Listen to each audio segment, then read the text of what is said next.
특허 교육을 맡게 된 이석기 변리사라고 합니다. 오늘 특허 강의의 목적은 다음과 같습니다. 첫 번째로 특허가 무엇인지 전반적인 이해를 간략하게 설명을 드릴 거고요.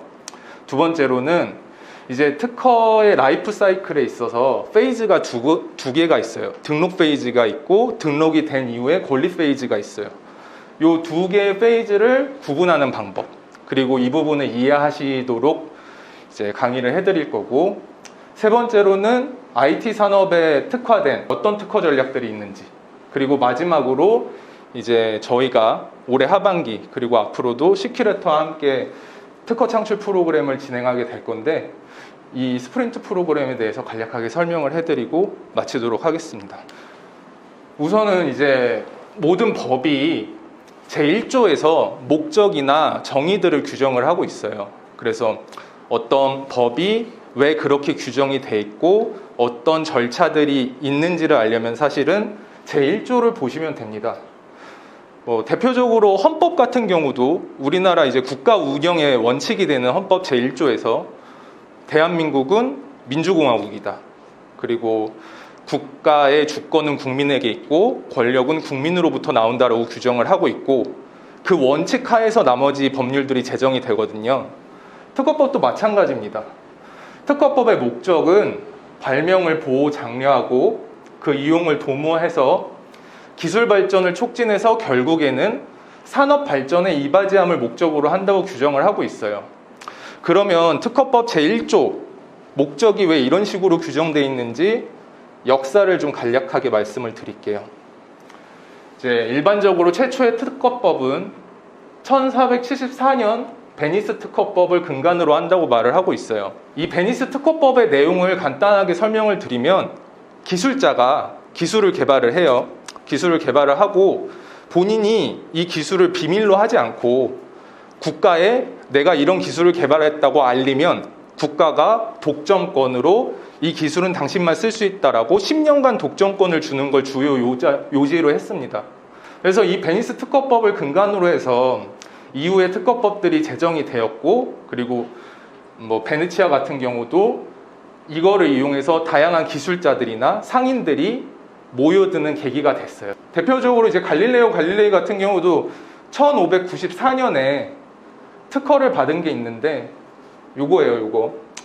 이게 무슨 기술이냐면 양수 관계 장치인데 말이 돌면서 물을 퍼내는 장치예요. 그래서 이제 갈릴레오 갈릴레이 같은 경우도 이 기술을 개발을 하고 이제 베니스 공화국에 내 기술을 나한테만 특허권을 달라고 이런 식의 변을 했는데, 여기 보면 이제 재밌는 얘기가 있어요. 제가 발명한 기계는 이렇습니다. 근데 이거를 발명하기 위해서 나는 많은 노력과 많은 비용을 썼다. 근데 만약에 이게 모든 사람의 공유자산이 되면 타당하지 않다. 페어하지 않다. 그래서 만약에 나한테 이거를 특허를 주면 나는 앞으로도 새로운 발명들을 개발하는 데 힘쓰겠다. 네. 요게 이제 특허제도의 최초 취지입니다. 그래서 우리나라 특허법 제1조로 다시 돌아가면요. 첫째로는 기술 공개의 목적이 있어요. 그러니까 발명자가, 개발자가 기술을 개발을 했을 때 그거를 본인만 갖고 있으면 안 된다는 얘기예요. 이거를 공개를 해서 이 기술들이 레거시가 돼서 축적이 되고, 그리고 공개한 기술을 다른 사람도 활용하도록 하게 해줘라. 이게 첫 번째 목적이고요. 그러면 국가는 그렇게 기술을 공개한 사람한테 뭐를 해주냐? 당신이 개발한 기술을 공개했으니 거기에 특허권을 주겠다. 그러면 이제 개발자는 그 기술에 대한 독점권을 가지기 때문에 그거를 이용해서 실제로 사업화에 힘쓸 수 있고, 더 나아가서는 다른 특허들, 다른 기술 개발들을 하는 의욕을 고취시킬 수 있습니다. 결국 이 두 가지를 통해서 궁극적으로 해결하고자 하는 거는 산업 발전이에요. 이게 특허제도의 목적입니다. 근데 그럼 이런 목적하에서 특허권이라는 게 무제한적으로 권리를 주면 아까 말씀드린 산업 발전에 오히려 저해되는 결과가 생길 수가 있어요. 예를 들면 특허권을 한 사람이 죽을 때까지라든지 100년이라든지 200년이라든지 이렇게 존속 기간에 제한을 안 주면 오히려 이제 그 기술은 그 사람만 사용할 수 있고 그 사람이 그 기술에 대한 가치를 매기기 때문에 산업 발전에 저해가 되죠. 그래서 특허권의 존속 기간은 20년입니다. 그리고 대상 같은 경우는 일반적으로 이제 특허권이 될 수 있는 발명들은 그 시기나 국가에 따라서 조금씩 달라요. 다른데 이제 저는 IT 개발자 분들에게는 어떻게 말씀을 드리냐면 이제 개발자 분들이 영어로 하면 디벨로퍼잖아요. 그래서 IT 기술로서 표현될 수 있는 모든 발명은 특허가 될 수 있습니다.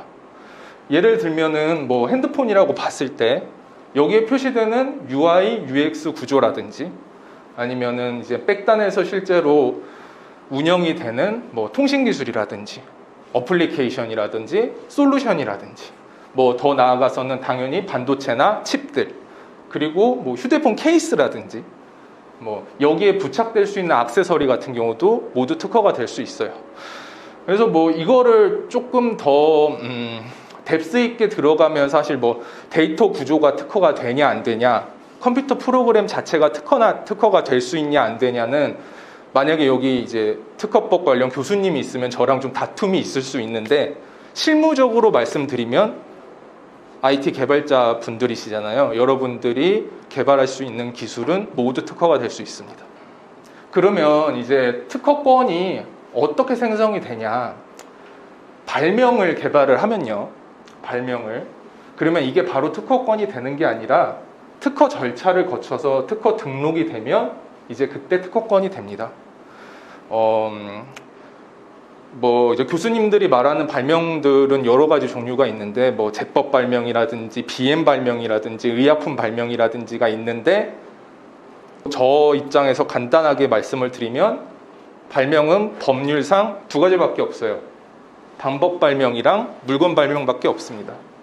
이 두 가지를 구분하는 가장 큰 차이점은 시기할정 요소, 그러니까 타임라인에 따라서 엘리먼트들이 구분이 될 수 있냐, 구분이 될 수 있으면 방법 발명이고 타임라인이랑 무관하게 장치, 물건들로만 구성이 이루어진다면 물건 발명이에요. 조금 더 이제 IT 발명으로 들어오면 방법 발명은 시계열정 요소, 그러니까 플로우 차트, 파이프라인이라든지 시퀀셜 시트 같은 그런 플로우 차트들로 표현될 수 있는 알고리즘을 방법 발명이라고 생각을 하시면 되고요. 물건 발명은 시스템, 모듈, 어퍼투스, 뭐 장치, 더 나아가서는 로지컬한 모듈, 이제 우리가 개발할 때 쓰이는 이제 펑션들 같은 거겠죠. 인공지능 모델 같은 거. 실제로 이제 물리적인 구성은 아니지만 우리가 이제 코드들을 이용해서 로지컬하게 구성할 수 있는 그런 모듈들도 물건 발명이 됩니다. 그래서 방법 발명의 예시를 한번 좀 보여드릴게요. Okay. The X10s are online. Gentlemen, I am now about to send a signal from this laptop through our local ISP, racing down fiber optic cable at the speed of light to San Francisco, bouncing off a satellite in geosynchronous orbit to Lisbon, Portugal, where the data packets will be handed off to submerged transatlantic cables terminating in Halifax, Nova Scotia, and transferred across the continent via microwave relays back to our ISP and the X10 receiver attached to this lamp. 이런 식의 시계열적 구성 요소가 있으면 방법 발명입니다. 여기서 이제 재밌는 게 이 친구가 그런 데이터들이 플로우 차트 형식으로 시계열적 구성 요소를 가지고 어떤 식으로 흘러가고 그리고 마지막에 그 데이터의 흐름을 통해서 테크니컬 이펙트가 발생을 했죠. 전등이 켜졌다. 이런 식의 구성을 가지고 있으면 방법 발명으로 보호를 받을 수 있습니다. 자, 그러면 아까 발명이라는 건 이제 단순히 발명을 개발했다가 아니라 특허권으로서 등록을 받아야 그 발명이 실제 특허권으로 보호를 받을 수 있다라고 말씀을 드렸잖아요. 그러면 그런 특허권이 발생이 되는 기제는 청구항이에요. 청구항. 이게 여기서 나타나는 목차가 뭐냐면 실제로 이제 발명을 출원하기 위해서 제가 개발자 분들과 함께 작성하는 명세서라는 문서인데요. 여기 안에 있는 나머지 토픽들은 중요한 건 아니고 명세서가 크게 발명의 설명이랑 청구 범위 이 두 가지 구조만 갖고 있다고 생각하시면 됩니다. 그리고 이 중에서 실제 특허권을 발생시키는 부분은 이 청구 범위예요. 발명의 설명은 이 청구 범위에 기재된 발명이 실제로 어떤 식으로 구현될 수 있는지를 설명해주는 기술 문서일 뿐입니다. 그리고 이 청구 범위에 포함될 수 있는 청구항은 두 가지 종류가 있어요. 독립항이랑 종속항이 있습니다. 이 독립항과 종속항의 예시로 저희 CTO님께서 같이 발명하셨던 얼마 전에 출원했던 그 청구항을 가지고 왔는데요. 여기서 보시면 이제 청구항 1항이 독립항이고요. 그리고 청구항 2항이 종속항입니다. 이 두 가지를 구분하는 기준은 청구항 2항에서는 지금 제1항이 있어서라고 해서 얘를 인용하고 있잖아요. 그래서 이런 형식으로 쓰이는 게 종속항이라고 생각을 하시면 됩니다. 독립항과 종속항 중에 가장 중요한 건 이 독립항이고, 기본적으로 독립항의 권리 범위가 제일 넓고 종속항은 이 독립항의 권리 범위에 포함될 수밖에 없어요. 이 부분을 조금 더 자세히 설명을 드릴게요. 저희가 생산하는 프로덕트가 이렇게 있습니다. 현실적으로 이 프로덕트의 경계를 정확히 특허권으로 보호하기는 쉽지 않아요. 그래서 일반적으로는 이 프로덕트보다 약간 여유 공간을 두고 이 정도의 특허권 창출을 위해 노력을 합니다. 그러면 이런 특허권 창출은 아까 말씀드렸던 것처럼 청구항을 기준으로 생성이 되는데요. 독립항이 종속항보다 권리 범위가 넓다고 했죠. 그럼 독립항과 종속항은 어떤 식으로 권리 범위가 생성이 되냐면 이런 식으로 생성될 수 있습니다. 그러니까 독립항 안에 이 독립항을 인용하는 종속항들의 권리 범위가 포함이 되게 됩니다. 그래서 기본적으로 이제 청구항을 생성해서 특허권을 만들 때는 제일 중요한 건 독립항이고요.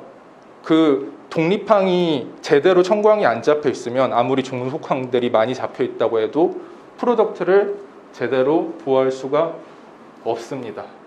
그러면 여기서 한 가지 더 기억해 주실 점은 이런 독립항들이 창출할 수 있는 권리 범위는 넓을수록 좋은 거예요. 왜냐하면 이 프로덕트보다 넓으면 밖에서 공격하는 것들을 막아낼 수가 있는데 이 권리 범위가 프로덕트보다 좁아지면은 실제 이 프로덕트를 특허권으로 지켜낼 수가 없어요. 네. 이 부분에 대해서는 뒷단에서 조금 더 자세히 설명을 드리도록 하겠습니다.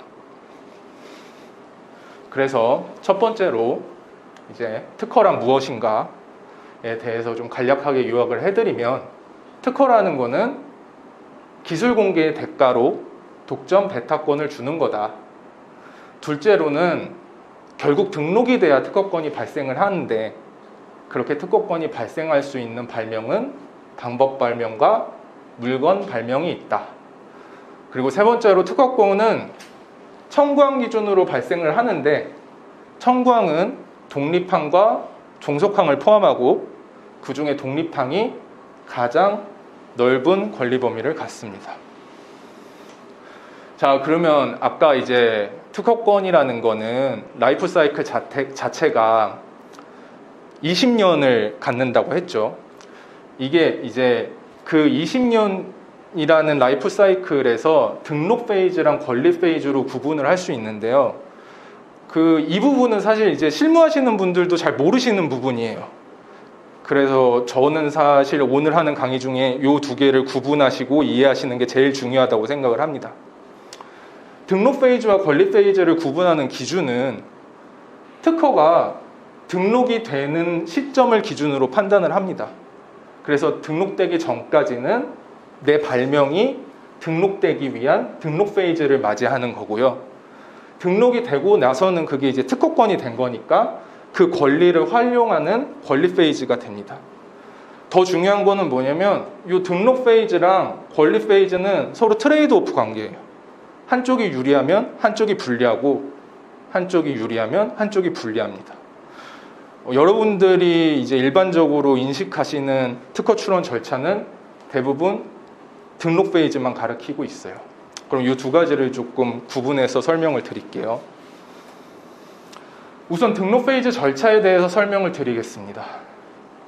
아까 발명이 특허권이 되려면 등록이 돼야 된다고 말씀을 드렸죠. 그리고 그 등록을 위해서 발명을 설명하는 문서인 명세서가 필요하다고 말씀을 드렸어요.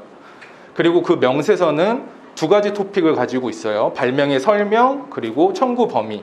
그 중에서 실제 특허권이 생성되는 것은 청구 범위입니다. 그러한 명세서를 특허청에 여기에 기재된 발명에 대해 특허를 주세요라고 하는 절차를 출원이라고 해요. 그리고 이 출원 절차가 실행이 되면 아까 특허제도의 목적 중에 하나인 기술 공개가 무조건 일어나야 된다고 했죠. 출원일로부터 1년 6개월이 되면 그 명세서 정체에 있는 발명이 공개가 됩니다. 이거는 강제적인 공개예요. 왜냐하면 특허권 제도의 목적이기 때문에. 심사 청구는 뭐냐면 이렇게 출원된 명세서에 대해서 여기에 기재된 발명을 특허가 되는지 안 되는지에 대해 심사를 해주세요라고 특허청에 요구하는 거예요. 이렇게 심사 청구가 되면 특허청은 그 명세서를 기반으로 심사를 하게 되는데 만약에 그 명세서에 써 있는 발명이 특허가 될 만한 게 아니다 라고 생각이 들면 의견 제출 통지라고 해서 담당 변리사에게 당신이 제출한 이 발명은 이런 이유 때문에 등록될 수 없습니다 라고 통지를 해요. 그러면 이제 제가 그거를 받고 하는 일은 그거를 등록시키기 위해서 보정이나 의견서를 쓰는 역할을 합니다. 만약에 그 부분이 어필이 제대로 안 된다면 제가 하는 주장이 특허청에 설득이 안 되면 특허청은 거절 결정을 하겠죠. 그럼 그 특허는 등록이 못 되는 거고요. 만약에 특허청에서 이런 절차를 통해서 어필하는 내용들이 설득이 된다. 그러면 특허 결정을 하겠죠. 그러면 등록이 되는 겁니다. 보통 이런 의견 제출 통지 절차 같은 경우는 한 번에서 많으면 3번 정도 이루어져요. 이게 특허청 심사관님들도 아무래도 이제 공무원이시고 1년에 하시는 업무에 대한 할당량들이 있어요. 그래서 어떤 특허 출원이 왔는데 그 발명이 바로 등록될 수 있습니다라고 결정하는데 부담스러워 하세요. 그래서 일반적으로는 한 번 정도는 최소 이 특허는 이런 이유 때문에 등록이 되지 않습니다라는 의견 제출 통지가 나옵니다. 이렇게 등록이 되면 여기까지가 이제 등록 페이지예요. 그러면 아까 이제 의견 제출 통지, 그러니까 특허청에서 이 발명이 등록될 수 없다. 그럼 등록되려면 어떤 요건들이 필요하냐? 이것들이 대표적인 요건인데 사실 다른 부분은 별로 중요한 건 아니고요. 여기 4번만 보시면 됩니다. 이 4번을 제외한 등록 요건들은 제가 최초 출원을 할 때 필터링을 하거나 아니면 의견 제출 단계에서 충분히 대응할 수 있는 것들인데 이 진보성 문제, 그러니까 종전에 있던 기술보다 이 발명이 나은 것이냐라는 문제는 답이 없어요. 네. 그래서 결국은 요거를 만족하냐 안 하냐의 싸움입니다. 특허가 되는지 안 되는지는. 그래서 이걸 진보성 판단 방법이라고 하는데 이제 우리나라 법리는 이런 식으로 판단을 한다고 하고 있어요. 이건 중요하니까 조금 디테일하게 말씀을 드리겠습니다. 기준은 통상의 기술자예요. 여기서 말하는 통상의 기술자는 여러분들이라고 생각을 하시면 됩니다. 이 산업계에서 일하고 계신 개발자분들. 근데 이제 제 경험상 일반적으로 실제 이 산업에서 디벨로퍼 분들보다는 좀 낮은 것 같아요. 기술 수준이. 그래서 발명자분들이랑 이야기를 하면 제가 보기에는 충분히 진보성이 있는데도 개발자분들 대부분이 본인이 생각하기에 내 기술은 특허가 안 될 것 같아요 라고 말하는 경우가 많아요. 네, 뭐 경험칙상은 일반적인 여러분들 수준보다는 약간 낮다라고 판단을 하시면 됩니다. 그러면 그런 통상의 기술자가 내 발명이 출원했을 때 그때 내가 출원한 그 발명이 선행기술과 차이가 있는지를 기준으로 판단을 하는데 여기서 말씀드리는 선행기술은 뭐냐면요. 아까 이제 출원이라는 절차가 있었잖아요. 그 전에 공개된 기술 모두를 의미합니다. 그래서 여기서 한 가지 기억을 해주셔야 되는 건 출원일이 빠를수록 무조건 유리해요. 그래서 기업이나 발명자분께 상담을 할 때 결국은 제일 중요한 리소스는 저는 항상 시간이라고 말씀을 드려요. 이미 개발이 된 발명이 뭐 한 달, 두 달이 지난다고 해서 그거에 대한 뎁스가 눈에 띌 만큼 향상은 안 되지만 아마존 같은 경우만 하더라도 하루에 특허 출원이 3건씩 일어나요. 오늘만 해도 벌써 3개가 출원이 되거든요. 이게 전 세계로 확대하고 전 세계에 있는 모든 기업들을 대상으로 하면 출원일이 늦춰지면 늦춰질수록 내 발명이 등록이 되지 않을 이유들이 생기는 거예요. 그래서 출원일을 빨리 갖고 가는 게 중요하다. 그리고 그렇게 앞에 나온 내 출원된 발명보다 먼저 공개된 기술이랑 대비를 했을 때 내 기술이, 내 발명이 그 전에 있는 선행기술보다 쉽게 발명할 수 있는지 여부가 판단의 중심이 됩니다. 요걸 이제 용이성이라고 하는데 이 부분을 조금 더 설명드릴게요. 그러면 결국에는 우리들은 뭐를 주장해야 되냐면 내 발명이 선행기술로부터 쉽게 발명할 수 없다라는 걸 주장을 해야 돼요. 그러면은 이제 법리적으로는 그걸 어떻게 판단하냐? 구성과 효과로 판단합니다. 여기서 말하는 구성은 이제 엘리먼트예요. 아까 방법 발명 청구항을 보셨으면 아셨겠지만 각 단계, 스텝들로 구성이 돼 있죠.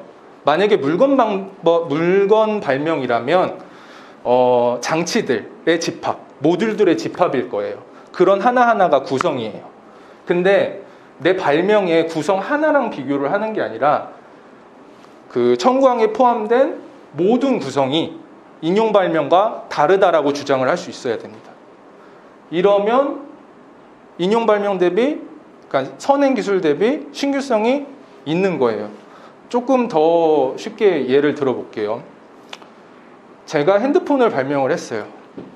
핸드폰을 발명을 했는데 요거를 이제 특허 출원을 합니다. 그러면 등록이 당연히 안 되겠죠. 애플이든 노키아든 얼마나 많은 휴대폰들이 선행기술로 대비가 돼서 얘는 쉽게 발명할 수 있는 거다라는 주장을 받을 거예요. 그러면 할 수 있는 가장 쉬운 방법은 이 하나의 구성에 여러 개의 구성들을 붙이는 거예요. 뭐 예를 들면 바퀴도 붙여보고 여기에 칼도 붙여보고 그러면은 결합된 전체 구성. 그러니까 맨 처음에 내가 출원한 건 핸드폰이었는데 내가 나중에 보정하거나 바꾼 거는 핸드폰에 바퀴가 붙어 있고 칼이 붙어 있는 거니까 기존에 있는 핸드폰과 다르죠. 이렇게 하면은 쉽게 발명할 수 없다라고 주장을 할 수가 있습니다. 만약에 구성이 비슷하더라도 효과가 다르다고 주장하면 이것도 쉽게 발명할 수 없다라고 주장을 할 수 있어요. 여기서 중요한 건 이게 테크니컬 이펙트라는 거예요. 기능적 효과야 돼요. 기능적 효과. 단순히 내 핸드폰을 예쁘게 만들어서 이게 실제로 매출이 2배 올랐어요, 3배 올랐어요. 이런 식의 효과는 안 되고요. 기능적으로 더 나은 효과면 진보성을 인정받을 수 있습니다. 예를 들어 볼게요. 저희가 이제 인공지능에 대해서도 계속 팔로우업을 하고 있고 요 기재 같은 경우는 실제 특허청에서 인공지능 발명에 대해서 심사 기준을 낸 부분을 제가 캡처를 해온 거예요. 인공지능 발명은 이런 식의 파이프라인과 모듈들로 구성될 수 있습니다. 로우 데이터가 있고 그 로우 데이터를 수집을 해서 데이터를 전처리를 하면 전처리된 데이터를 이용해서 학습 모델을 구축하죠. 그렇게 학습이 완료된 모델에 인풋 데이터를 넣고 그 모델의 태스크에 맞춰서 출력 데이터가 생성이 되면 그 모델을 이용한 서비스를 제공할 수 있습니다. 이런 하나하나의 구성들이 특허가 될 수 있다고 특허청에서 말을 하고 있어요. 정확히 뭐라고 얘기를 하고 있냐면 데이터 전처리, 기계학습 방법, 학습 완료 모델 등 그러니까 이런 것들이 구성이 되는 거예요. 이런 빨간 박스들. 이런 부분들이 구체적으로 특정돼 있고 얘네가 인용 발명에 비해서 더 나은 테크니컬 이펙트가 있으면 진보성이 있다. 이런 식으로 말을 하고 있습니다. 그래서 혹시 뭐 인공지능 관련해서 여기서 개발하시는 분들이 있다면 이런 포인트들을 중심으로 개발을 해주시면 됩니다. 자, 그래서 등록 페이지를 다시 정리를 하면 결국 등록 페이지는 출원한 특허를 등록시키기 위한 페이지인데 구성이 많을수록 유리하고요. 왜냐하면 구성이 많을수록 선행기술과 다르니까요. 효과, 그러니까 테크니컬 이펙트의 뎁스가 깊을수록 유리합니다. 왜냐하면 뎁스가 깊을수록 그 전에 비슷한 구성이 갖는 효과보다 더 나은 효과를 가질 확률이 높으니까. 그러면 이 등록 이유는 제가 권리 페이지라고 말씀드렸잖아요. 권리 페이지는 트레이드 오프 관계이기 때문에 당연히 구성이 적고 테크니컬 이펙트의 뎁스가 낮을수록 유리합니다. 그럼 권리 페이지를 한번 설명을 드릴게요. 자, 특허권이 등록이 됐습니다. 이렇게 고생을 해서 뭐 아까 이제 특허청을 통해서 의견 제출 통지도 받았고 특허청이 진보성이 없다고 얘기를 했는데도 이제 변리사랑 이제 개발자분들이 머리를 맞대서 구성 요소도 더 넣고 테크니컬 이펙트도 더 뎁스 있게 주장을 해서 등록이 됐어요. 그럼 이렇게 특허권이 등록이 되면 두 가지 효과를 가져요. 적극적 효력과 소극적 효력을 갖습니다.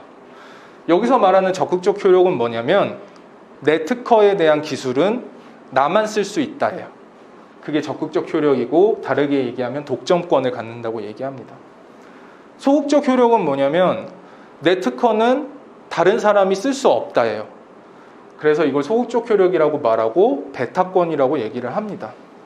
이 부분을 다시 한번 설명을 드리면 볼까요? 적극적 효력은 특허권에 포함된 기술을 나만 쓸 수 있는 거라고 했죠. 그러면 내 특허가 권리 범위가 이렇게 생성된다고 합시다. 그러면은 이 안에 포함된 기술들은 저만 사용할 수 있는 거예요. 이렇게 프로덕트가 안에 예쁘게 포함이 되면 당연히 프로덕트에 대한 기술도 저만 사용할 수 있는 겁니다. 근데 이렇게 생성되는 특허권이 구성이 너무 많아져 버리면 무슨 일이 발생을 하냐면 이 독립항이 생성하는 특허권의 권리 범위가 작아져요. 왜냐하면 아까 말씀드린 것처럼 권리 페이지랑 등록 페이지는 서로 트레이드 오프 관계고 권리는 넓을수록 좋은데 구성이 많으면 등록 페이지에서는 유리하지만 권리 페이지에서는 불리하다 그랬죠. 여기서 말하는 불리하다는 건 권리 범위가 작아진다는 거예요. 이렇게 독립항이 갖는 권리 범위가 프로덕트보다 작거나 얘 기술이 제대로 특허권 생성이 안 돼서 프로덕트의 범위를 벗어나는 경우가 생기면 문제가 생겨요. 이게 이런 식으로 특허권 생성이 되면 단순히 프로덕트를 보호하지 못하는 걸 넘어서서 더 큰 문제가 뭐냐면 저는 이제 IT 프로덕트는 유기물이라고 생각을 해요. 이 프로덕트들은 고정되어 있지 않고 시간이 지나면서 서로 발전하고 움직인다고 생각하는데 이 프로덕트가 움직이는 개발 방향도 전혀 보호하지 못하는 경우가 생길 수가 있어요. 그러니까 여러분들은 발명을 하실 때 단순히 이제 등록 페이지만 고려를 하시면 이렇게 권리 페이지에서 의미 없는 특허권이 생성될 수 있다는 걸 말씀드리고 있는 겁니다. 권리 페이지에서 내가 만들어내려고 하는 특허가 실제로 프로덕트를 어떻게 보호할 수 있는지도 고려를 하셔야 단순히 등록 페이지에서 등록 가능성만 높은 특허를 생성하는 것을 방지할 수 있어요. 소극적 효력을 조금 말씀드릴게요. 그러니까 뭐 특허권이라는 게 하나의 특허권으로 이런 효력이 있다는 거지 두 개가 뭐 상반되거나 다른 효력이라고 말씀을 드리는 건 아닙니다. 소극적 효력은 내 특허를 상대방이 못 쓰게 하는 거라고 그랬잖아요. 그럼 이거는 어떻게 판단이 되냐면 청구항이 있어요. 그럼 이 청구항이 A랑 B랑 C라는 구성을 포함하고 있습니다. 그랬을 때 상대방이 실제로 실시하는 이 프로덕트에 내 A라는 구성, B라는 구성, C라는 구성이 모두 포함되어 있으면은 상대방은 내 특허권을 침해하는 거예요. 여기서 중요한 거는 모두 포함한다가 중요한 거예요. 모두. 하나라도 안 들어가 있으면 상대방은 제 특허를 침해한 게 아닙니다. 그러니까 요거를 이해하셨으면은 아까 말씀드린 게 더 정확히 이해가 되실 거예요. 지금은 구성이 3개밖에 없죠. 만약에 100개가 있다고 생각을 해봅시다. 100개가 있으면 99개는 여기 포함이 돼 있더라도 그중 하나라도 포함이 안 돼 있으면 이 장치는 제 특허를 침해한 게 아니에요. 그래서 권리 페이지에서는 구성이 작을수록 유리합니다. 이런 법칙을 All Element Rule, 그러니까 AER이라고 하는데요. 특허 이제 청구항에 포함된 모든 엘리먼트들이 상대방 장치나 기술에 포함되어 있어야 내 특허를 침해하는 거다라는 법칙입니다. 자, 그래서 정리를 해드리면 등록 페이지에서는 구성이 많을수록 그리고 테크니컬 이펙트 뎁스가 깊을수록 등록 가능성이 높지만 이렇게 등록 가능성만 보고 등록시킨 특허는 권리 페이지를 고려 안 한다면 권리 페이지에서는 구성이 적을수록 테크니컬 이펙트 뎁스가 얕을수록 유리하기 때문에 쓸모없는 특허가 될 가능성이 많아요. 그래서 이 양쪽을 항상 생각하시고 특허 창출을 하셔야 됩니다. 결국 등록 페이지에서 중요한 거는 진보성 주장이고요. 권리 페이지에서 핵심은 All Element Rule이에요. 그리고 이제 등록 페이지와 권리 페이지는 구성 및 효과 측면에서 서로 트레이드 오프 관계라는 걸 기억을 해주셨으면 좋겠습니다. 그러면 이제 실제로 IT 산업에서 쓰이는 특허 전략에 대해 말씀을 드릴게요. 저는 IT 산업에서 사용되는 특허 전략이 결국은 IT 산업의 특수성에서 유래가 된다라고 생각을 해요. 그래서 IT 산업이 갖고 있는 여러 가지 특수성이 있지만 그 중에서 특허 전략과 관계된 항목들을 이렇게 3개로 뽑아봤는데요. 첫째로 저희가 몸담고 있는 IT 산업은 기본적으로 타겟팅하는 시장이 글로벌 시장이 돼야 됩니다. 적어도 US 시장이던가요. 전 세계 IT 시장을 100%로 봤을 때 한국 IT 시장의 비율은 1에서 2% 정도밖에 안 되거든요. 그리고 그 IT 프로덕트 같은 경우는 유통이나 마케팅 측면에서 일반적인 제조업보다 훨씬 유리한 게 사실이에요. 그래서 기본적으로 타겟팅하는 시장을 글로벌로 봐야 되기 때문에 국내나 아니면 어떤 특정 지역만을 타겟팅하는 산업과는 특허 전략을 다르게 해야 됩니다. 두 번째로 IT 산업에서 현재 프로덕트들이 소프트웨어 중심으로 변화하고 있는 게 두 번째 특징이라고 생각을 하는데요. 제조업과 개발업 간의 경계가 굉장히 모호해지고 있죠. 그럼 이렇게 생성되는 이제 소프트웨어 프로덕트들은 코드들의 집합이기 때문에 물리적 구조를 가지고 있지가 않아요. 그러니까 눈으로 쉽게 확인하기가 어렵다는 거예요. 그럼 이런 특징에서 특허 전략을 어떻게 세워야 되냐? 세 번째로는 이제 선발자의 독점성. 시장의 선두주자가 가져가는 이익이 압도적으로 큽니다. 타 산업과에 비해서. 요거를 이제 수학체증의 법칙이라고 하는데 요거를 뭐 간단하게 말씀을 드리면 투입되는 생산 요소들의 투입량이 증가를 하면 당연히 이거 대비해서 생산량도 증가를 하죠. 근데 수학체증의 법칙은 뭐냐면 이 나중에 생산량이 증가하는 속도가 투입되는 것보다 훨씬 빠르다는 거예요. 그러니까 J커브를 그리기가 쉽다라는 거죠. 다시 말씀드리면 시장을 선점하면 거기서 가져가는 이익이 압도적으로 크다. IT 산업에선. 그래서 이제 IT 기업 같은 경우에 시장에서 유의미한 점유율을 가져가기 위해서 노력을 하는 거고, 예를 들면 이커머스 시장 같은 경우는 이렇게 독점성을 얘기하는 퍼센테이지가 30%라고 해요. 아마존 같은 경우가 미국에서 40% 이상의 점유율을 가지고 있고, 쿠팡 같은 경우는 네이버 쇼핑이랑 같이 해서 15%, 17% 정도밖에 못 갖고 있습니다. 그래서 뉴욕 증시에서 힘을 못 쓰고 있는 것도 있고요. 이런 독점성을 갖고 가는 게 쉽지가 않은데 우리나라 IT 기업 중에는 배달의 민족이 배달 시장에서 60% 이상의 독점성을 가지고 가고 있고, 그리고 결국 저희 시큐레이터도 저희가 타겟팅하는 시장에서 독점성을 가지고 가야 되기 때문에 그러기 위해서는 어떤 특허 전략을 세워야 될까? 그래서 이렇게 3개를 설명을 드리도록 하겠습니다. 자, 볼게요.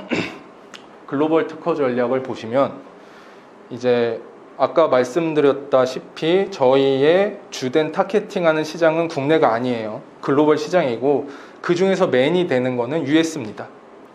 그럼 이렇게 글로벌 시장에 진입하기 위해서는 특허권 획득이 필요한데요. 왜냐하면 특허권이라는 건 속지주의이기 때문에 특허권이 획득된 나라에서만 효력을 갖습니다.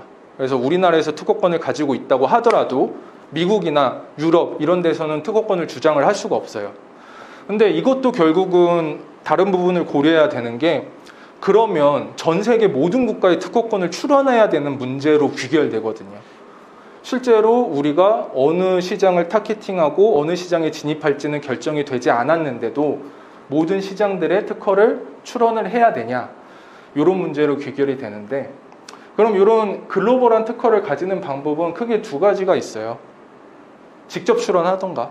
이게 무슨 얘기냐면 US에 직접 출원하고 유럽에 직접 출원하고 중국에 직접 출원하는 방법이에요.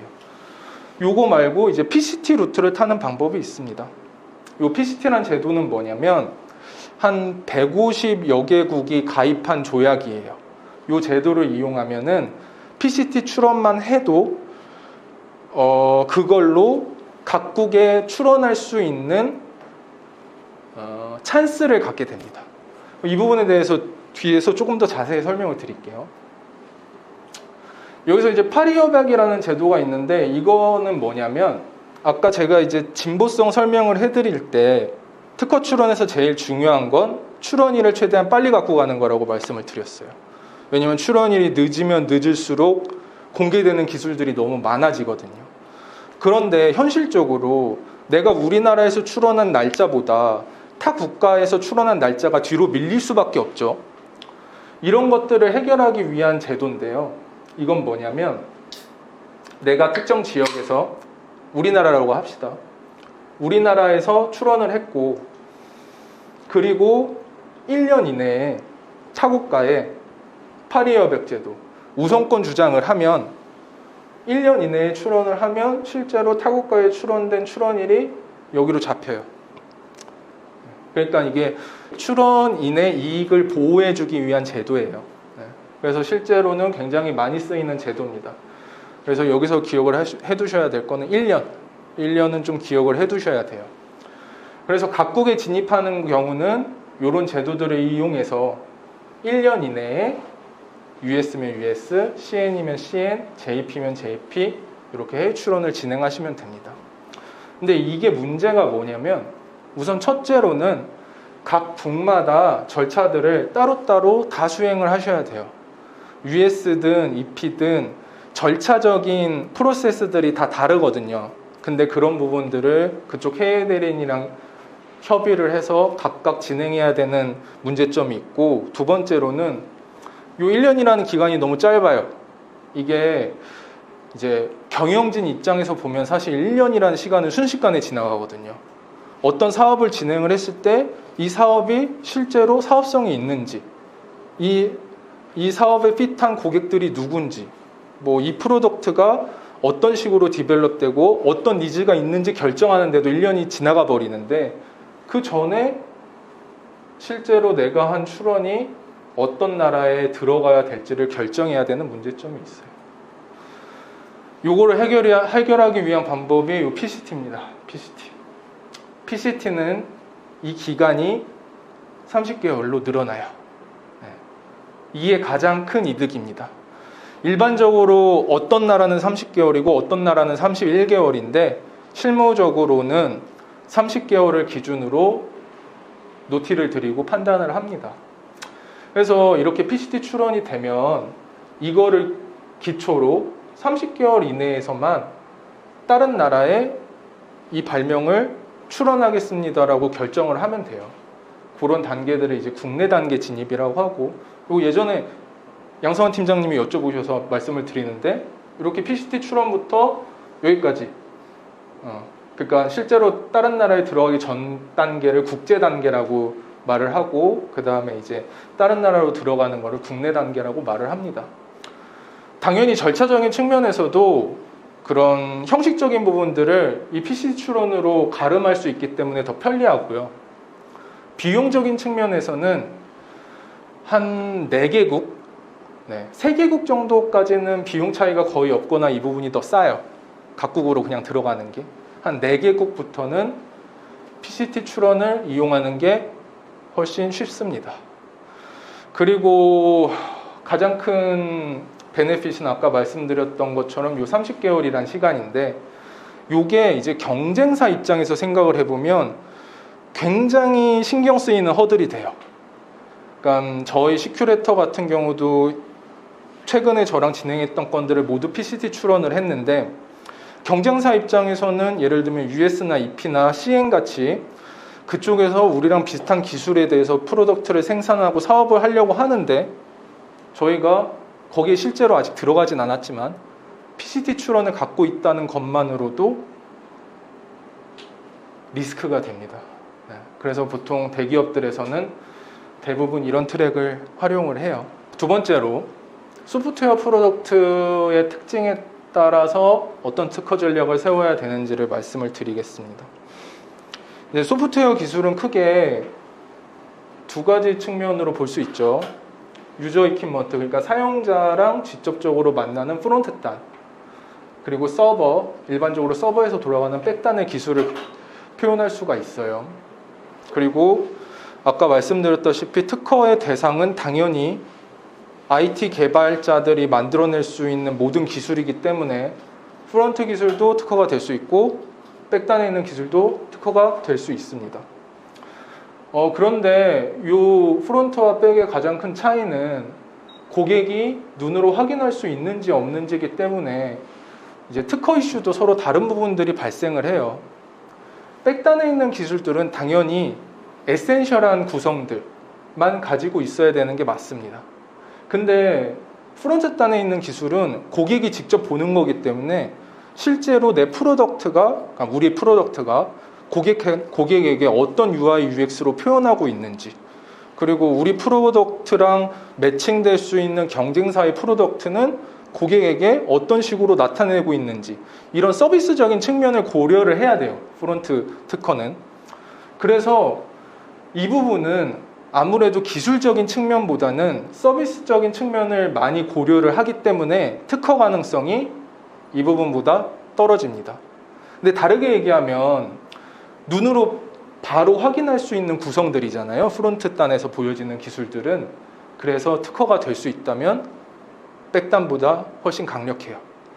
그래서 이제 실무적으로는 보통 이 두 가지를 먹스해서 서로 상호 보완을 해요. 어떤 얘기냐면, 이제 백단에 있는 기술들이 프론트 단에서 표현될 수 있는 엘리멘트를 가질 수 있으면 이 프론트 단에 있는 특허, 이거를 이제 일반적으로는 상용 특허라고 해요. 그러니까 사용자가 눈으로 확인할 수 있는 UI, UX를 포함하고 있는 특허라고 생각을 하시면 됩니다. 이런 부분들의 백단에 있는 기술을 합쳐서 특허 출원을 합니다. 여기에 대해서도 최근에 저희 CTO님이랑 같이 진행했던 기술이, 제가 이제 저런 방식으로 진행할 수 있다라고 생각을 해서 같이 디벨롭해서 나갔어요. 네. 그래서 이런 식으로 이제 상용 특허가 작성이 될 수가 있으면 경쟁 업체가 우리랑 비슷한 기술을 사용하고 있다라는 걸 증명하기도 용이하고, 그리고 마케팅이나 우리의 기술력을 나타내는 데도 훨씬 용이합니다. 그래서 만약에 이제 여기 계신 개발자 분들이 기술을 개발을 하실 때 이렇게까지 끌고 갈 수 있는 게 있다라고 생각이 드시면 이 부분에 대해서 말씀을 해주셔야 되고, 이 부분에 대해서도 고민을 해주셔야 됩니다. 세 번째로, 아까 독점성에 대해서 말씀을 드렸어요. 독점성에 대해서 말씀을 드렸는데, 특허에서도 결국의 목표는 특허를 통해서 우리 기술을 우리가 독점하겠다라는 거란 말이에요.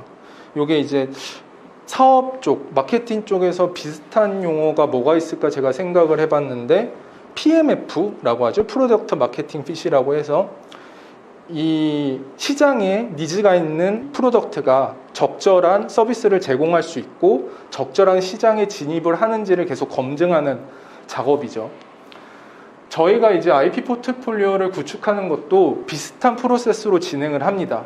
그러니까 우리가 독점을 할 수 있는 시장, 그 시장에 타겟팅 될 수 있는 기술을 설정을 하고, 우선은 그 기술을 목표로 해서 거기에 IP 포트폴리오를 구축하는 게 1차적인 골이에요.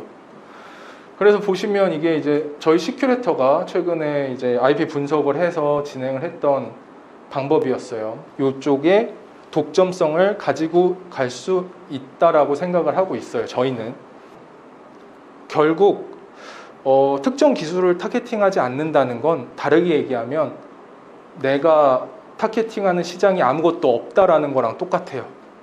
그래서 기업의 리소스에 따라서 실제로 독점 가능성이 있는 기술을 타겟팅하는 게 매우 중요합니다. 저희 IP 보유 현황입니다. 매칭되는 특허들을 1차적으로 IP 포트폴리오를 구축을 했어요. 당연히 여기서 끝나는 게 아니고 결국 이런 독점성을 가져가기 위한 IP 포트폴리오의 정량적, 정성적 양은 경쟁업체 대비할 수밖에 없거든요. 시장에서 독점성을 가지고 가기 위한 특허 전략에 대해서 말씀을 드렸습니다. 이것도 간략하게 요약을 드리면 해외 출원 방법은 각국에 직접 출원을 하던가 또는 PCT를 이용하는 방법이 있어요. 그리고 소프트웨어 기술 같은 경우는 아까 말씀드렸던 상용 특허가 가장 강력합니다. 그리고 독점성을 가지고 가기 위해서는 기술 분류 작업을 해야 되고 그 기술 분류 작업을 통해서 타겟팅된 기술을 중심으로 IP 장벽을 구축하는 게 중요합니다. 그래서 이제 제가 최대한 좀 그러니까 실제로 특허법의 뭐 요건이라든지 법리들을 설명드리려면 한도 끝도 없어요. 한도 끝도 없는데 저는 이제 실무자들 입장에서 최대한 도움이 될 만한 내용들만 우선 말씀을 드렸고, 그러면은 실제로는 그런 것들을 알고 그 안 거를 통해서 강한 특허를 만들려면 어떤 프로세스를 동작을 해야 되냐, 어떻게 절차를 진행하면 되냐에 대해서 설명을 드릴게요. 이거는 기존의 변리사 분들이 특허 출원을 진행하는 프로세스입니다. 일반적으로 발명자가 발명을 개발하면 그 명세서 작성의 베이스가 되는 발명 기술서를 작성을 하시죠. 작성을 하시면 이제 그거를 가지고 회사에서 컨펌을 받으세요. 요거 이제 특허 출원해야겠습니다. 그러면 이제 회사에서 변리사를 지정하고 출원 의뢰가 오죠. 그럼 변리사가 개발자를 만나요. 만나서 그 발명에 대해서 이야기를 듣고, 그리고서 명세서를 작성하고, 그리고 열심히 출원하고 이유, 거절 이유가 나오면 대응해서 등록을 시킵니다. 이게 레거시한 프로세스예요. 굉장히 별로예요. 네. 어떤 문제가 있냐면 우선은 아까 제가 등록 페이지랑 권리 페이지를 말씀드렸죠. 요거는 권리 페이지를 전혀 고려하지 않습니다. 그리고 두 번째로는 요 단계에서 변리사가 개입을 안 해갖고 리소스가 너무 과하게 투입돼요. 그러니까 발명기술서를 작성을 해야 될 때 대부분 개발자분들이 뭐가 중요한지 잘 모르시니까, 그리고 어떤 식으로 작성돼야 되는지도 모르고, 그래서 열심히 작성을 해서 갖고 오는데, 갖고 오면 이제 변리사 입장에서도 도대체 이 특허가 왜 나가야 되는지도 모르고, 히스토리가 뭔지도 모르고, 이 회사가 어떤 리소스를 갖고 있는지도 모르고, 그냥 여기서는 혼자서 등록시키기 위한 절차들을 진행을 합니다. 그래서 이런 방식은 회사도, 그리고 발명자도, 변리사도 3명 다 불만족스러워요. 네, 그래서 계속 이거를 어떻게 하면 해결할 수 있을까? 다들 IT 개발자분들이시니까 요 스크럼에 대해서 들어보셨을 거예요. 제가 요 스크럼에 대해 전문가는 아니기 때문에 이 부분을 자세히 말씀을 드릴 건 아니지만, 이제 저희가 시큐레터랑 최근에 2주 동안 진행했던 프로그램이 제가 요거에서 기반해서 만들어낸 프로그램이라 좀 간략하게 말씀을 드릴게요. 이제 스크럼이라는 거는 기본적으로 스프린트라는 주기를 가지고 프로젝트가 진행하는 데 있어서 그 프로젝트를 관리하는 프레임워크죠. 이 스크럼에서 중요한 요소가 3가지가 있어요. 팀원들의 역할, 그리고 이렇게 역할을 가진 팀원들이 이런 활동들을 해서 결국에는 요 산출물을 내겠다. 이게 스크럼의 핵심이거든요. 그러면 요 방식이랑 비슷하게 이제 저희가 진행하려는 프로그램은 첫째로는 시간을 짧고 고정된 길이로 나눠요. 그리고 그 스프린트 주기 내에 논의된 발명이 출원 완료가 진행이 돼야 됩니다. 네. 둘째로는 팀원들이 아까 이 스크럼에서 가지고 있는 역할들을 가지고 있어야 되고요. 셋째로는 일을 최대한 작은 단위로 나눠서 우선순위를 갖게 하고 그것들을 점진적으로 수행을 해서 불필요한 코스트를 줄이고 에피션시를 높이는 방법입니다. 그리고 마지막으로 그 스프린트 주기가 끝나면 회고를 하고 일하는 방식을 개선하는 방법이에요.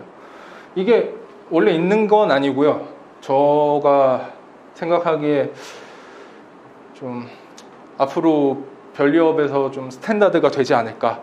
제가 개인적으로 밀고 있는 방법이에요.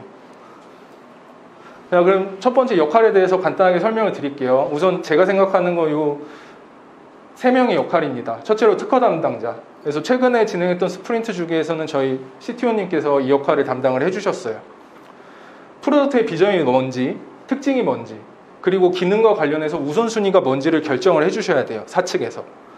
여기서 말하는 우선순위라는 거는 이 프로덕트가 당장에 리소스를 투입해서 더 디벨롭 돼야 되는 게 먼저인지 아니면은 프로덕트의 개발이 완료됐기 때문에 이 부분에 대해서 단단한 IP 포트폴리오를 짜는 게 먼저인지 마케팅이나 영업의 리소스를 쓰는 게 맞는지들을 결정을 해주셔야 돼요. 특히 특허 담당자께서는 사측 입장에서 권리 페이지를 고려해서 개발자나 변리사한테 조언을 해주셔야 됩니다. 왜냐면 아무래도 변리사나 이제 개발팀 같은 경우는 권리 페이지에서 실제로 이 특허가 어떻게 활용될지 잘 모르거든요. 그리고 고객과 개발팀 사이에서 조율 및 의사결정들을 해주셔야 됩니다. 제가 해야 되는 역할은 이제 이걸 가이드를 해야죠. 스프린트 주기 내에 완성품이 나오도록. 그리고 저는 개발팀이랑 이야기를 할 때는 아무래도 경영진 입장에서 말씀을 드려요. 그리고 경영진이랑 이야기할 때는 개발팀 입장에서 말씀을 드려요. 그래서 저는 좀 보통 이제 미팅이나 발명 같은 거 하면 특허 얘기는 한 3-40분 뒤에 하거든요. 요즘 어떠세요? 아기는 잘 키우고 계신가요? 어떤 리소스가 어느 정도고 힘드신 게 뭐예요? 이런 것들을 많이 물어보는 편이에요. 왜냐면은 그냥 특허를 등록시키는 것보다 이 프로젝트를 성공적으로 이끄는 게 더 중요하다고 생각을 하거든요. 개발팀께서 해주셔야 되는 건 실제 발명자분들, 특허 담당자의 결정을 따르고 이행을 해주셔야 되고, 저는 제일 중요하다고 생각하는 게 오너십입니다. 오너십. 이제 대기업들을 하다 보면 이제 대기업 발명자분들께서 발명을 하시죠. 발명을 하시면 그렇게 생성되는 특허권의 주인은 사실 회사예요. 그리고 이제 발명자분들이 특허 출원을 하는 가장 큰 이유는 결국은 고가입니다. 고가가 아니면 명령을 받아서 해요. 근데 이게 그렇게 생각하면 사실 요즘 스타트업 씬에서 가장 중요한 게 이 팀원들 각자가 오너십을 가지고 일을 해야 된다고 말을 하잖아요. 그러면 회사가 시키는 일도 결국에 큰 틀에서 보면 내 일이 아닌 게 되거든요. 저는 그렇게 생각을 하시고 특허를 개발하시고 진행을 하시면 권리 페이지에서 좋은 특허가 나올 수가 없다라고 생각을 해요. 그래서 발명자 분들께서는 힘드시겠지만 바쁘시겠지만 본인이 개발한 기술이고 이게 실제 프로덕트에 탑재가 되고 그 부분에 책임감을 가지고 오너십을 갖고 임해 주셨으면 좋겠다라고 생각을 합니다. 항상. 자, 그러면 이렇게 역할을 가진 세 분이 뭐를 하냐면 총 3번의 미팅을 진행을 해요. 킥오프 미팅이랑 메인 미팅이랑 리뷰를 진행을 합니다. 킥오프 미팅은 보통 이제 간략한 아이디어 쉿을 이용해서 15분에서 30분 정도로 끊어요. 이 아이디어 쉿은 뒤에서 다시 설명을 해드리겠지만 정말 발명에 대한 최소한의 아이디어만 포함되어 있는 한 장 남짓한 문서입니다. 제가 이렇게 정한 거는 당연히 최초 투입되는 코스트를 줄여야 되겠다고 생각을 했거든요. 그래서 이 아이디어 쉿을 대상으로 모든 팀원들이 등록 권리 페이지에서 유리한 특허를 만들기 위해서는 어떤 것들이 필요할까 협의를 해요. 그럼 그렇게 협의된 내용을 바탕으로 실제 명세서 작성을 위한 발명기술서를 개발팀에서 작성을 해주시면 됩니다. 그리고 이 발명기술서를 대상으로 30분에서 1시간 정도 명세서 작성을 위한 미팅을 진행을 하고요. 그리고 특허 출원이 나갑니다. 특허 출원이 나가고 그 스프린트 주기가 끝나면 이 리뷰 단계를 수행하게 될 겁니다. 그럼 이런 활동들을 통해서 나올 수 있는 산출물은 총 4개예요. 아까 말씀드렸던 아이디어 시 최초 이제 한 장짜리 문서, 거기에 포함되어야 되는 항목은 프로블럼, 솔루션, 그리고 테크니컬 이펙트입니다. 내가 이 기술을 개발을 한 게 어떤 문제점 때문에 개발을 했고, 그럼 그 문제점을 해결하기 위해선 어떤 솔루션이 나와야 되고, 그 솔루션을 통해서 어떤 테크니컬 이펙트가 있는지만 써주시면 돼요. 그럼 그거를 대상으로 협의를 통해서 제가 백로그 문서를 공유해 드릴 거예요. 킥오프 미팅을 진행할 때 이 아이디어 시트를 대상으로 해서 서로 이야기 나누었던 부분들을 정리를 해서 협의된 항목 리스트를 공유를 할 거고, 그러면은 개발팀에서는 이 항목 리스트를 가지고 발명기술서를 써서 주시면 되고, 그거를 바탕으로 명세서가 작성이 될 겁니다. 최근에 진행됐던 스프린트 주기에 따라서 예시를 좀 보여드릴게요. 이렇게 받았습니다. 뭐 사실 항목이 좀 다르긴 한데 이거는 시큐레이터에서 준비를 해주셨더라고요. 딱 이 정도면 돼요. 이 정도. 쉽죠? 오래 안 걸려요. 아이디어 싯은 문제점, 여기서 이제 솔루션, 뭐 스텝별로 테크니컬 이펙트가 있으면 조금 더 써주시면 되고요. 이거 가지고 킥오프 미팅을 진행을 할 겁니다. 제가 이렇게 해서 협의된 사항을 안내를 드릴 거예요. 네. 이재영 팀장님과 킥오프 미팅에 했던 아이디어 백로그인데, 발명의 명칭, 그리고 그 건은 우선 한 건 진행합시다. 추가적인 한 건은 차후 미팅에서 진행하면 될 것 같아요. 라고 안내를 드렸고, 이 발명의 메인 스텝, 구성이죠. 구성까지 제가 안내를 드릴 겁니다. 이런 식으로 진행을 하면 될 것 같다라고 안내를 드릴 거고, 발명자 분들에게는 실제로 발명 기술서에는 이런 부분들이 삽입됐으면 좋겠어요 라고 안내를 드립니다. 아까 그 아이디어 백로그를 받으시면 이제 개발팀에서 발명 기술서를 써주시면 되는데, 이 발명 기술서 같은 경우도 뭐 정해진 항목은 없는데 적어도 요 4개 정도는 포함이 됐으면 좋겠어요. 요 기존에 진행했던 레퍼가 있으니까 참고하시면 될 거예요. 발명의 명칭이라든지 종래 기술 문제점, 그리고 발명을 해결하기 위한 구성, 효과. 네. 최대한 자세하게. 요걸 써주시면 제가 명세서를 써서 초안을 컨펌을 요청을 드립니다. 그러면 이렇게 리뷰를 봐주시더라고요. 네. 이렇게 리뷰를 봐주셔서 요거를 바탕으로 명세서를 수정을 해서 출원을 진행을 했습니다. 그래서 그때 2주 동안 저희가 총 6개 기술에 대해서 18건을 진행을 했었습니다. 저는 이게 이런 방식이 가장 좋은 특허를 만들 수 있고, 그리고 발명자나 회사 입장에서 리소스를 최대한 줄일 수 있는 방법이라고 생각을 해요. 한번 돌려보시면 아실 겁니다. 그러고 이제 리뷰를 진행을 하게 되고요. 네. 뭐 그렇습니다. 그래서 뭐 개략적으로 특허가 뭐고, 그리고 그 특허에서 중요한 요건들이 뭐고, 어떤 전략이 필요하고, 그리고 앞으로 저희가 어떤 프로젝트를 진행할지 말씀을 드렸고요. 시간이 아직 조금 더 있으니까 제가 몇 개만 조금 더 보여드릴게요. 이게 실제 이제 특허청에서 운영하는 지식재산 정보 포털이에요. 그러니까 뭐 IP 때문에 생기는 다툼이라든지 이슈들이, 그러니까 대부분은 경험을 해보지 못하신 분들이 대부분이지만 실제로는 발생을 많이 하고 있거든요. 대표적으로 삼성전자 같은 경우만 하더라도 일주일에 한 번씩 소송이 일어납니다. 그래서 여기 보시면 주요한 분쟁 같은 경우는 가이드를 해주고 있어요. 잠깐 한번 볼게요. 요걸 좀 보실까요? 여기 보시면 MP라고 있죠. MP가 뭐냐면 실제로 제조할 수 있는 공장이라든지 생산 요소는 가지고 있지 않고 특허만 갖고 있는 기업이에요. 그러니까 얘가 하는 역할은 특허만 가지고 상대방을 공격해서 돈을 버는 회사입니다. 미국 통계예요. 네, 미국 통계인데 월별로 이거 6월이네요. 제가 최근에 봤던 게 4월이구나. 4월이네요. 보시면 정보통신, 그러니까 소프트웨어 기반의 기술이 98건, 굉장히 많죠. 전기전자가 120건. 네. 만약에 제조기업 간 소송 같은 경우는 사실 화학바이오가 더 많아요. 이게 무슨 얘기냐면 MP는 아까 말씀드렸다시피 특허만 가지고 싸우는 기업이에요.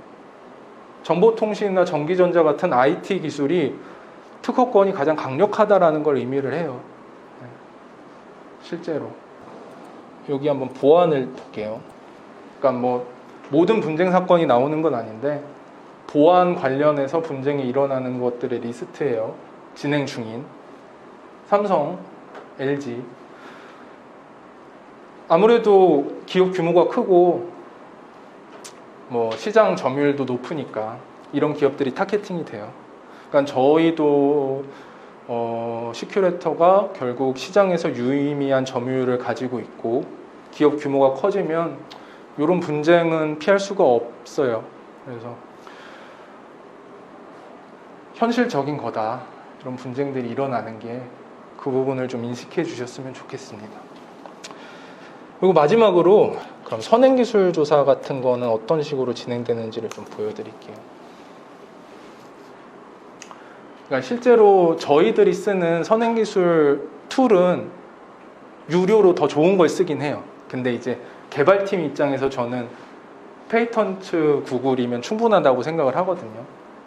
간단해요. 여기에 검색하고 싶은 키워드를 넣으셔서 그냥 검색하시면 됩니다. 예를 들어 볼까요?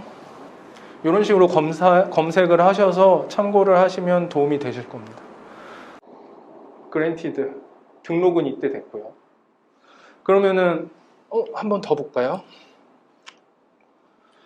이제 이런 문서가 나오면 실제로 뭘 보셔야지 편리하냐면 이 청구한 부분은 중요한 건 아니에요. 왜냐면 얘는 기술이니까요. 그러니까 공개 기술이니까 청구항 말고 이 디스크립션, 발명의 설명에 어떤 기술들이 써 있는지를 보시면 돼요. 근데 이거 다 읽어보시려면 너무 힘드니까 보통은 어떻게 하냐면 여기서 도면 봅니다. 도면 중에서도 이 발명의 핵심이 되는 것처럼 보이는 도면을 보시면 돼요. 네. 이 도면을 보시고 바로 기술이 이해되시면 되는 거고 혹시 이 도면을 봐도 기술이 이해가 안 되신다면 여기랑 대응된 기재를 디스크립션에서 참고를 하시면 됩니다. 비슷한 방식으로 다른 기업이나 경쟁업체가 어떤 기술들에 대해서 특허를 내고 있는지 검색을 하시면 아무래도 이제 계속 R&D 하시는데 도움이 되실 거예요. 네. 저는 여기까지입니다. 네. 박수 한번 주세요.